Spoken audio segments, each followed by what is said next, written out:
The Jesus Trilogy, Book 1, The Four Messiahs, Chapter 16. Come in, how are you? Elizabeth hugged Mary. Sit down, you've had a long day. She showed Mary to a chair. Zach, Mary's here. Zacharias came to the next room. Hi, Zacharias. It's good to see you again. Mary squeezed his hand and then hugged him. Since his stroke, he can't talk. I'll have to have him write to you on his tablet later, but I'm going to do the talking now. You must be starving. Did you eat anything all day? Elizabeth asked. Mary shook her head.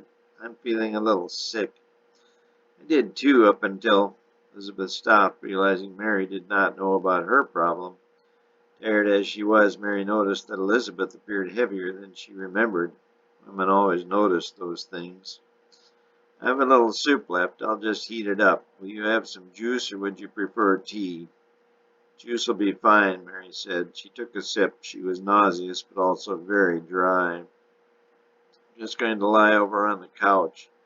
Here, let me help you. You must be exhausted. Elizabeth helped Mary up and walked her into the spare bedroom. Come in here, dear. I've got this room all fixed up for you. Thanks, Elizabeth. Maybe I just better say good night. She slid under the bed, kicked off her sandals, and closed her eyes. Elizabeth turned out the lamp. Mary was already breathing heavily. She wondered if Mary was really ill. Poor girl, Elizabeth said to herself. But the girl sure looked pale. If she wasn't better by morning, Elizabeth thought she would call Dr. Luke. Zach, are you going out in the morning to see Amy and Marion? She didn't let him write an answer. They're such a nice old couple. Too bad old Marion has kind of lost his marbles. Elizabeth was blunt as usual. Zacharias just shrugged. Why don't you go in the morning so I can talk to Mary? She leaned over and put her hand on his shoulder. Pretty please, and honey, how would you like to come to bed now? Since the nausea went away, my hormones have really kicked in, she said. Come on, Daddy. At least I still have all my marbles, he wrote on his tablet. Elizabeth sighed and got up. You're no fun, she said, and stepped back. You think Mary could tell? He nodded in the affirmative. I don't know, she said. She pondered, rubbing her very pregnant tummy, 6 months to be exact. She knows. He only could mouth the words, but she understood. Anyway, I'll talk to her in the morning. She kissed him on the forehead. Good night, hon. Good night. He again could only mouth the words. Oh, how he wished he was 20 years younger. He really did enjoy making love to his wife. He dug back into his scrolls and again came upon the passage. He shall be born of a virgin. Maybe the Messiah was his baby. No, Elizabeth was childless, at least up until 6 months ago, but she was no virgin. Who is this Messiah? When will he come to earth? He pondered.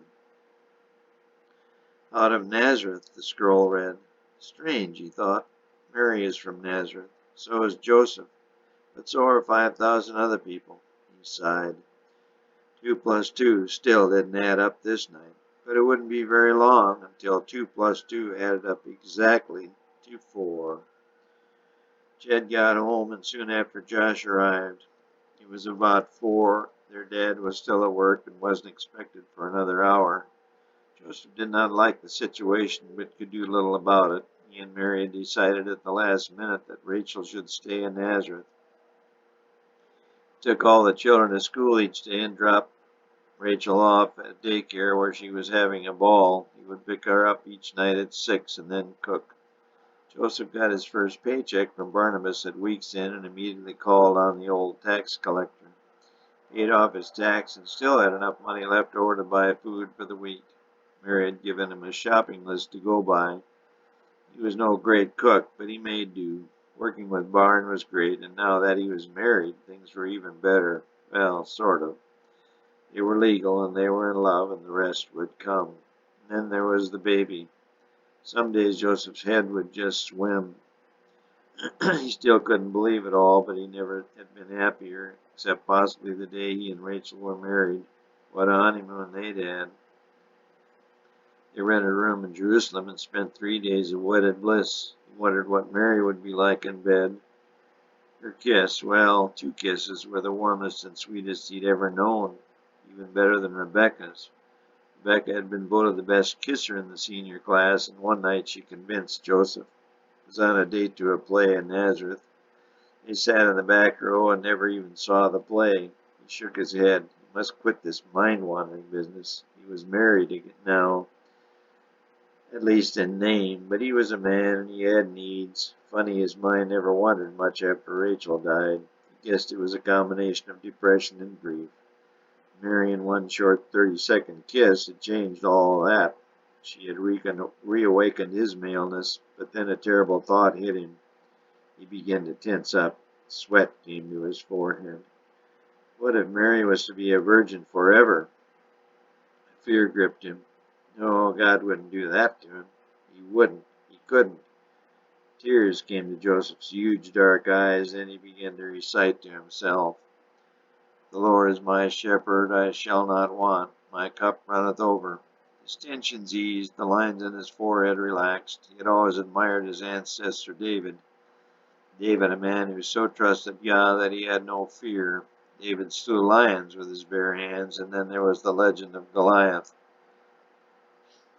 Joseph often took and wished and even prayed for faith like that, but realized his weak faith was no match for that of David, and probably never would be.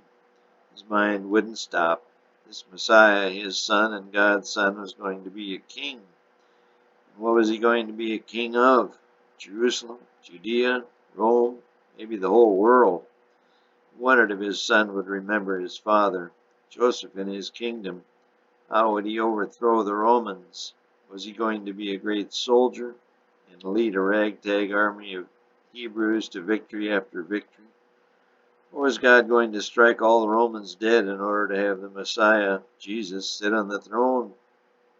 Would his son's government be in Rome? He supposed it would. He had never been to Rome. He had seen pictures. Joseph wondered what it was like. It must be full of palaces and marble streets. This might be fun. He could build furniture for the Messiah's palace, his son's palace.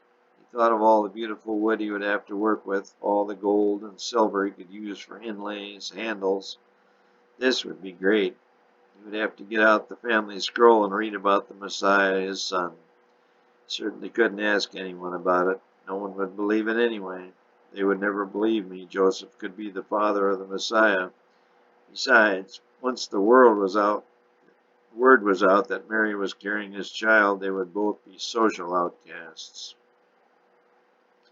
The inevitable talk would be that Joseph had robbed the cradle. Yes, it would be all his fault. Mary, her family, and his family, and the church folk would all look down on them. Good thing he was not working for Barn, because he wouldn't get any more local business. He must trust God. But there was so much he didn't understand. It will come in time, he kept telling himself, but he wasn't so sure. He pulled down the scroll. There must be something in there telling him how long Mary was to be a virgin. Dad, what? When will Mary come back? Jed asked him. I don't know for sure. I expect it'll be a while, Joseph responded. I miss her already. She is so smart and she is so good at my homework, Jed said. I miss her too. We all miss her. But this will give you a chance to work a little harder on your own. Joseph would have to be careful how he put things, even to his children. I can help you sometimes too, he offered. Yeah, but Mary's smarter than you. Jed didn't realize the slam, but Joseph knew Jed was right. Oh, how he missed her. Hey, I got a B average in school myself, Joseph retorted. How'd you do in math? Well, B's and C's, Joseph hedged.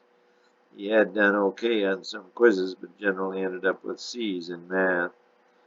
Why don't you marry Mary so she can help me all the time, Jed asked. Besides, Rachel needs a mom, he continued. We all do.